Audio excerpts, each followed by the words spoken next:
just could play. He was a top man at his craft. But then his number came up and he was gone with the draft. He's in the army now, a blowing reveille. He's the boogie-woogie bugle boy of Company B. They made him blow a bugle for his Uncle Sam. It really brought him down because they couldn't. All right, well, I'd give you a little of the sound of the Boogie-Woogie Bugle Boy. Since we're talking about World War II and the Homefront, we'll hear that song again in class on Friday. So we're going to look at these key concepts that deal with what eventually got America in the war and some of the things that are happening at home because of the war, and tie them into key concept 7.3. So let's look at 7.3, Roman numeral 3, by the way. Here it tells us the involvement of the United States in World War II was opposed by certain Americans. Now, remember, prior to America's entering the war, many Americans still were stinging from what happened in World War I. And there are various conservative groups that wanted to bring back isolationism. And there was a lot of fighting going on in America. Not fighting, but arguing is what I want to say. Many Americans wanted to stay out of any of the European mess. So they opposed it. In 1933, you have the London Conference. As the world is in grips of the Great Depression, England decided to hold this massive conference, invited all the nations of the world, including the United States, and the issue was the gold standard. But Roosevelt at first indicated that America would participate, but then he decided not to, because if you remember, he winds up ordering all gold held by American citizens to be turned into the federal government. He took us off the gold standard in 1933 and decided he wanted nothing to do with this conference. So this particular conference never really amounts to much of anything, but again, it shows America's desire not to want to get involved. Congress, starting in 35, 36, 37, and 39, they passed a series of neutrality acts. There were certain conflicts going on in Europe, one being the Spanish Civil War, and the United States Congress, mostly conservative, wanted nothing to do with this, didn't even want to try and help an ally. Spain was actually an ally of the United States and did not help them fight in their civil war. Italy has invaded Ethiopia. Japan has invaded China. So America wants to stay neutral. They want to stay out of all of this situation. So they're opposing any connection to Europe. In 1937, while in Chicago, FDR gives a speech. It's now called the quarantine speech. He's speaking primarily about Italy and Japan. They've attacked, they've invaded, and he starts talking about the idea of forcing countries to accept peace. In fact, much of what he says eventually becomes the basis for later on, after World War II, for peace organizations such as the United Nations. But at the time he gave that speech in 1937, the war hadn't actually begun yet in Europe. And a lot of Americans were very, very angry with FDR because he talked about quarantine, which means to isolate Japan and Italy, punish them economically, and force them basically to capitulate and listen to the League of Nations and other nations and stop their war ways. Of course, it doesn't work. Italy and Japan eventually join with Germany, and they form the Axis power. And in 1939, Germany invades Poland, September 1939, and that officially begins World War II. Interesting over here, you've got this cartoon, this political cartoon. This is an isolationist cartoon, and notice who the person who drew it right there, down there, look at that. Dr. Seuss.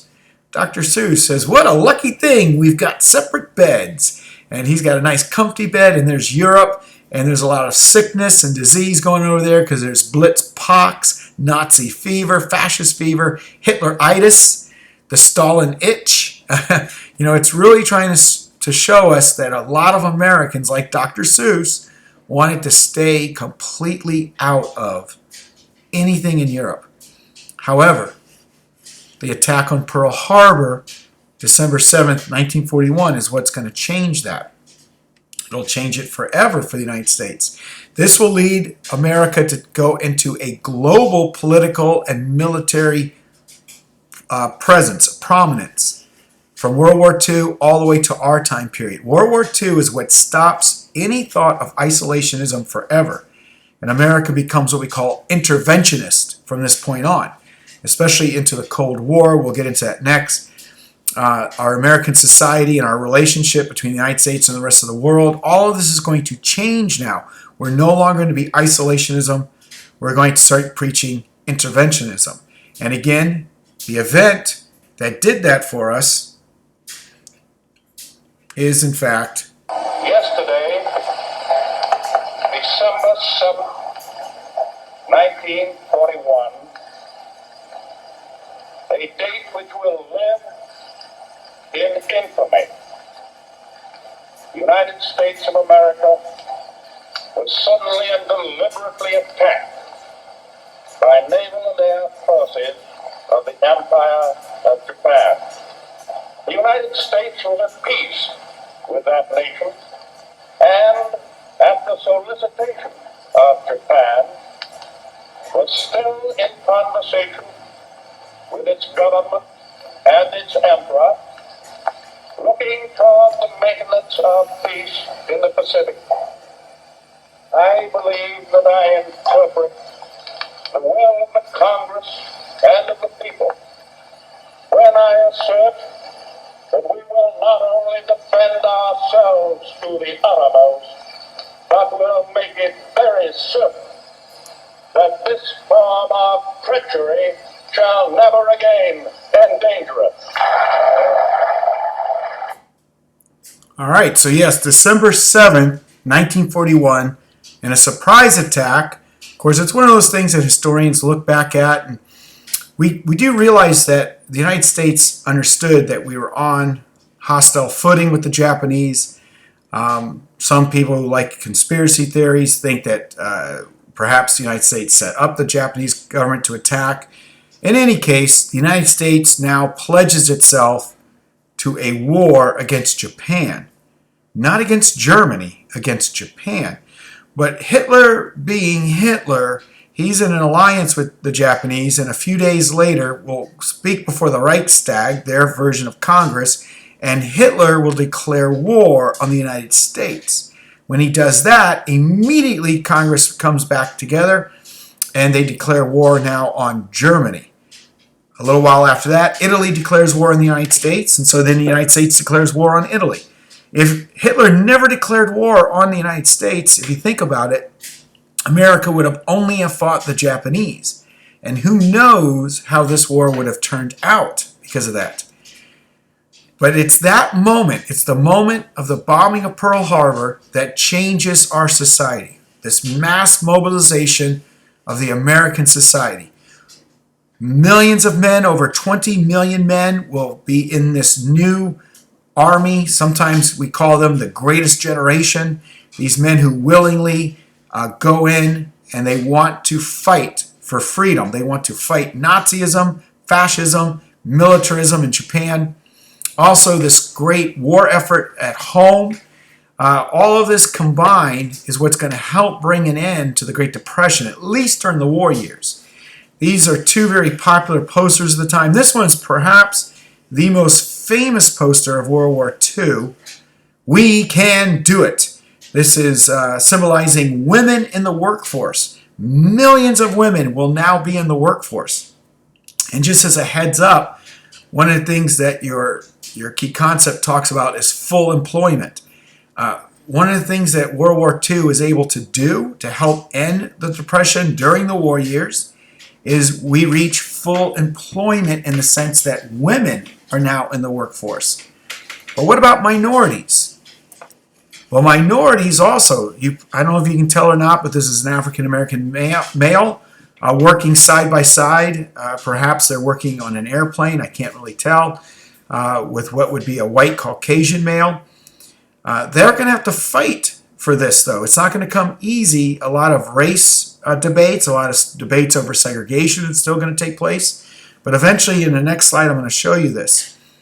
The nickname, going back to women here real quickly, Rosie the Riveter is what they were known as. A rivet is those giant, like, for lack of a better term, what is like bolts that when you take two massive sheets of metal and you bolt them together, that's a rivet, and you're riveting. And so women built our battleships, they built our airplanes, they built our tanks or guns or bullets. So collectively, they became known as Rosie the Riveter. Well, let's get into key concept 7.3, letter B now. This wartime experiences, as we did with World War I, there's often civil liberties that are going to go by the wayside. And one group of people that will be targeted the most are Japanese Americans. President Roosevelt issues Executive Order 9066, and that is what officially begins to round up Japanese Americans in the United States and send them out west, mostly to California, but also, I believe, Nevada, Arizona. They'll create what we call internment camps. In other parts of the world, they might call them concentration, but here we call them internment camps. Of course, they allowed them to have social activities, and the Boy Scouts of America and the Girl Scouts of America, and in California, several of the men were able to get a release to go out to work, local farms. However, when we think of full employment, the idea of really putting your entire society to work, this was a huge, well, I won't say a huge, it's actually a minority, but a significant amount of population that will be denied the right to work. Now, these were American citizens, by the way. I want to make sure you understand. When we say Japanese Americans, these were Americans who were either born in America or had become naturalized. You get a famous court case out of this, Karamatsu versus the United States. He's an American. He sues. I have civil rights. I have the Constitution. Unfortunately, we're at war, and the Supreme Court sided with the president and felt that that clear and present danger rule we talked about from World War I, I don't know if you remember that or not. You can't yell fire in a crowded theater. That was Schenck versus the United States. They go back to that concept that this is a danger, that perhaps there are Japanese spies in America. But it begs the question then, why were there no large internment camps for German and Italian Americans?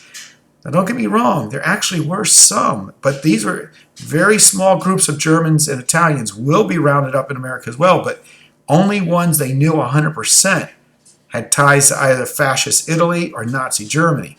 But for the most part, German and Italian Americans lived their lives like nothing had ever was wrong in the world. It was specifically Japan and the Japanese Americans. As I said earlier, debates over race and segregation. You see that in that poster we saw earlier. Think when you see that poster, I'm giving you a hint. Think of debates over race and segregation. What starts to happen here?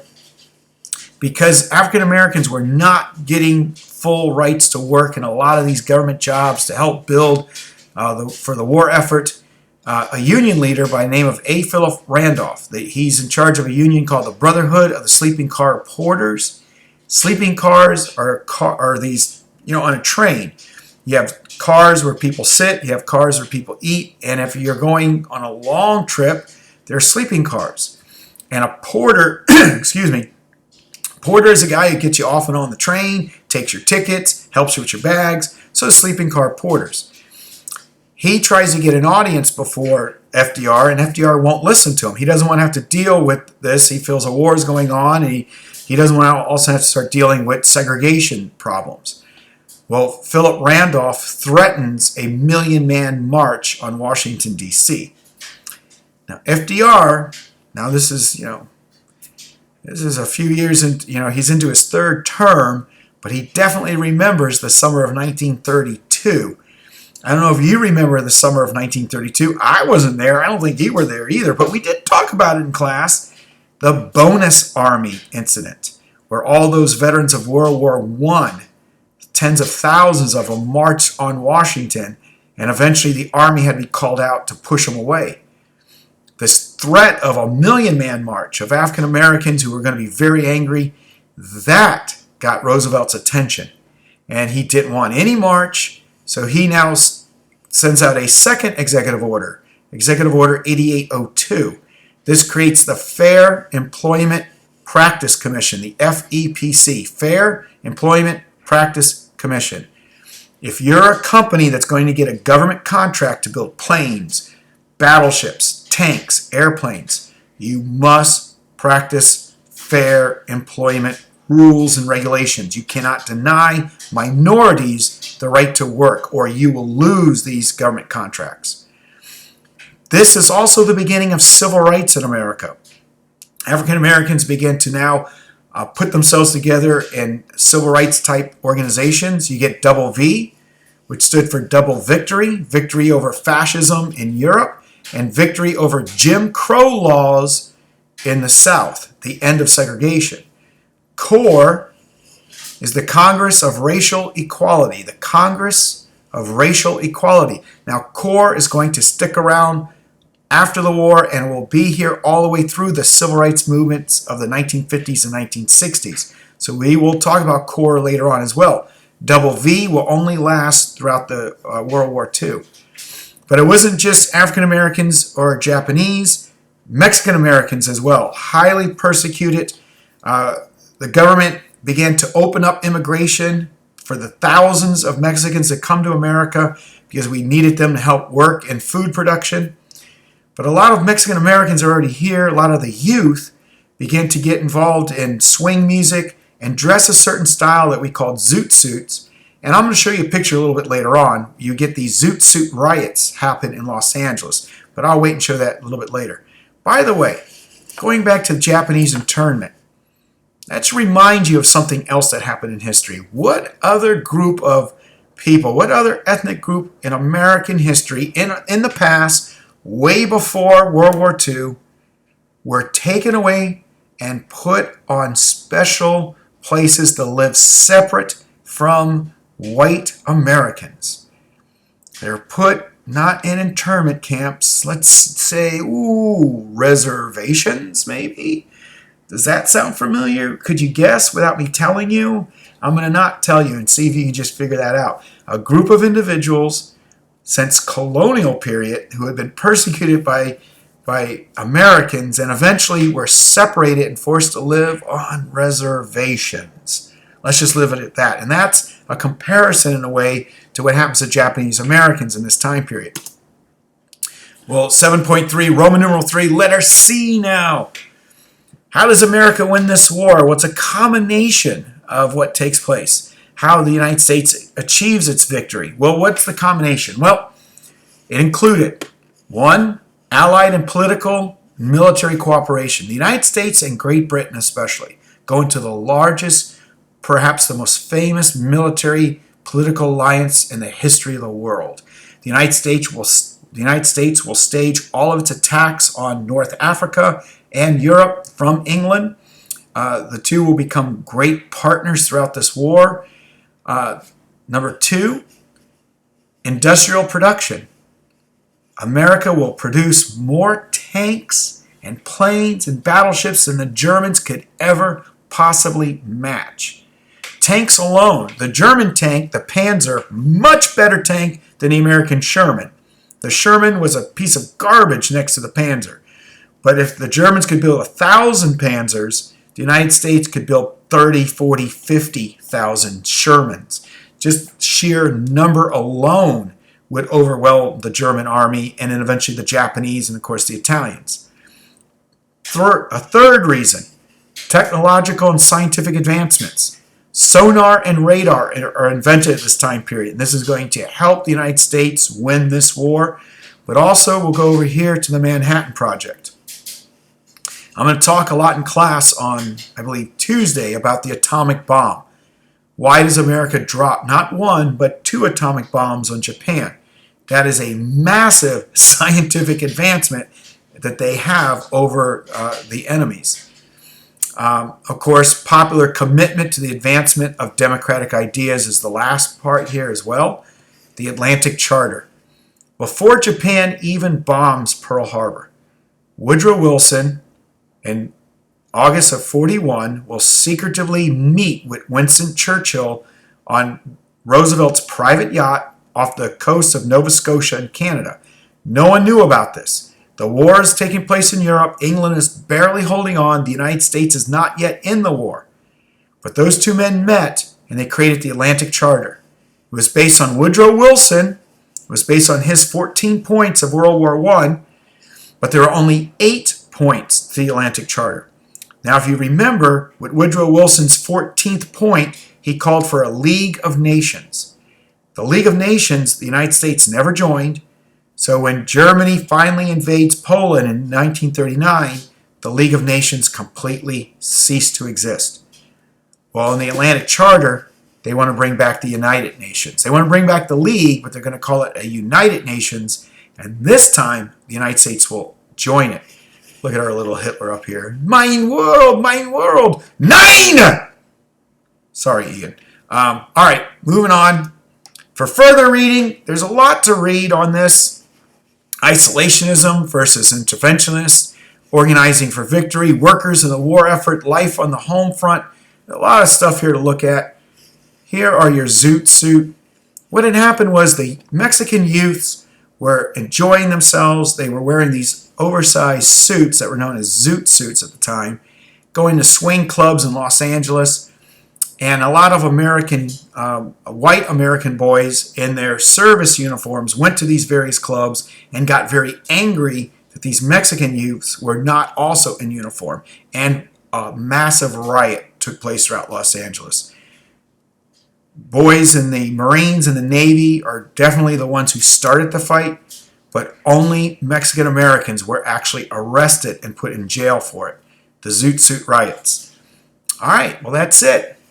Hopefully this wasn't too painful. Don't forget you have to go into Edmodo and do the quiz on Edmodo this time in order to get the points for this. All right, see everybody later.